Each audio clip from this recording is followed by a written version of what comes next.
merah. Berapa tadi bilang 153 ya? Apanya? Apa itu buktinya tadi? Buktinya tadi. Sekitar segitu lah ya. 100 berapa? 153 enggak. Coba cek. Yang barang buktinya ada Berapa? Bentar. Kan sih catatan. Nyatet ya. Apa? Orang perlu dicatat sih. Enggak. Ini. Ya, Bang Roni tadi ini gimana? Ada bukti-bukti tertulis dari pihak KPK ini sebenarnya tadi gimana sih Bang? Bisa diceritain? ya, makasih teman-teman media.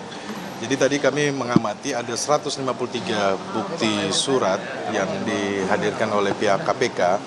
Dalam catatan kami melihat ada beberapa poin. Yang pertama adalah yang dihadirkan ini adalah kopi dari kopi legalisir. Kemudian yang kedua, kami melihat bahwa kopi ini terpotong BAP-nya, tidak secara utuh. Kemudian yang ketiga, ada BAP yang diparaf, ada yang tidak diparaf. Artinya apa? Setiap BAP yang pro justisia, yang sah di hadapan hukum tentunya harus ditandatangan. Itu lazimnya seperti itu. Dalam praktek biasanya diparaf setiap lembarnya, tapi yang kita temuin ada yang tidak diparaf. Kemudian sesuai dengan keterangan ahli kemarin yang kami sudah hadirkan bahwa bukti surat kopi dari kopi itu tidak bisa diterima oleh pengadilan.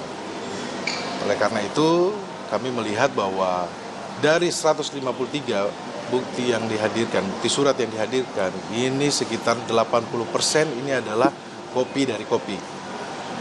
Artinya apa? Bahwa cacat dari formil ini, dari BAP ini sudah kelihatan teman-teman.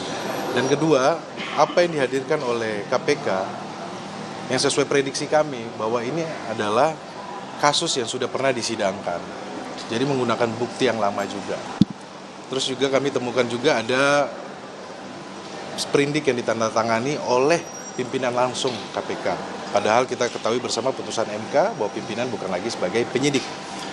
Jadi teman-teman, pagi ini kami juga mencermati masih banyak spanduk-spanduk yang menyerang kami, dan spanduk-spanduk provokatif tersebut tersebar di Jakarta. Dan dalam hal ini teman-teman juga media melihat kemarin ada demo-demo kan. Nah, ini yang kita pertanyakan, siapa yang menggerakkan ini. Terus kami sangat meyakini kepada majelis hakim dapat memeriksa perkara ini secara objektif sesuai dengan fakta formil maupun material. Dan kami juga mengingatkan kepada pihak-pihak jangan ada yang coba memframing, mengintimidasi, memberitakan berita hoax yang menyerang lembaga peradilan. Karena persidangan ini adalah wadah untuk kita melihat posisi hukum ini secara benar dan menjadi pembelajaran hukum buat kita semuanya. Dan juga kita sampaikan kepada seluruh kader PDI Perjuangan, simpatisan, agar tetap tenang, tidak terprovokasi, percayakan kepada hukum, kita akan mengikuti proses ini sampai selesai. Dan juga kami sampaikan kepada teman-teman bahwa apa yang sudah didalilkan oleh KPK hari ini terbukti bahwa buktinya menggunakan bukti yang lama, sudah pernah disidangkan. Kemudian Mas Hasto juga belum pernah diperiksa sebagai tersangka, waktu diperiksa hanya mengisi biodata. Kemudian saksi yang dihadirkan juga hanya keterangannya berdiri sendiri, contohnya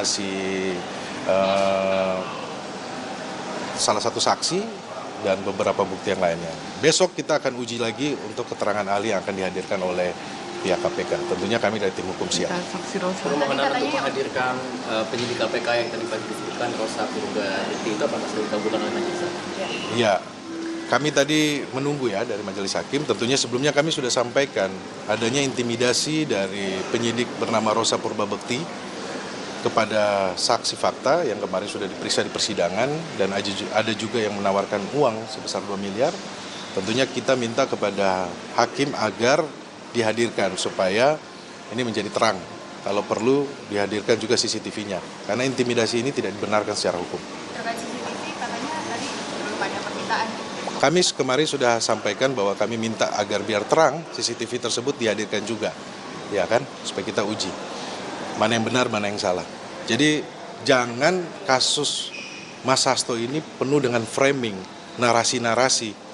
Padahal kita lihat alat buktinya sudah pernah disidangkan. Dan juga yang dihadirkan sekarang sangat lemah alat buktinya.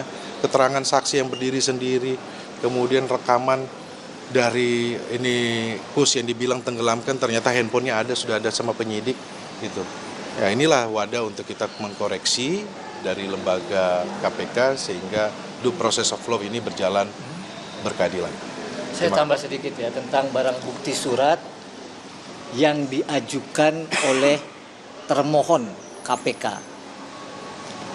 Pada hari ini secara jelas, tegas, dari bukti surat yang diajukan oleh termohon, penetapan tersangka terhadap Pak Hasto ternyata tanpa melalui proses penyelidikan dan penyidikan terlebih dahulu.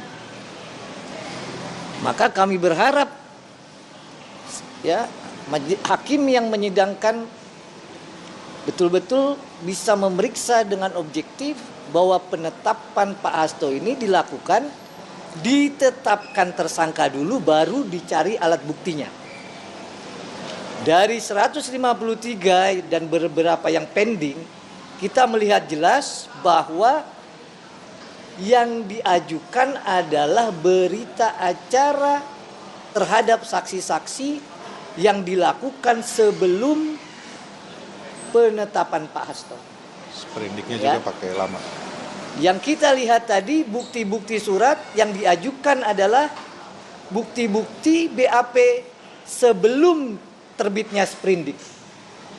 Yang kita lihat tadi bukti-bukti surat ya yang sudah diuji di pengadilan.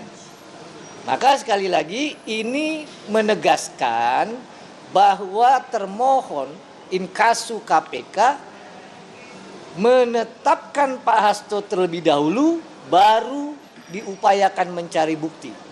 Saya kira tegas, kami lihat secara jelas tidak pernah ada proses penyelidikan dan penyidikan untuk menetapkan Pak Hasto. Mudah-mudahan hakim melihat ini dan permohonan kami bisa dikabulkan. Itu saja. Jadi Oke. optimistis hari Kamis nanti Mbak Erna jawab. Tunggal akan mengabulkan. Mbak Erna, silakan Mbak Erna. Apa? Optimistis PDIP dan juga kuasa hukum dari pemohon akan dikabulkan oleh hakim tunggal nanti. Tentu saja ketika kita melihat mekanisme atau proses persidangan hari ini,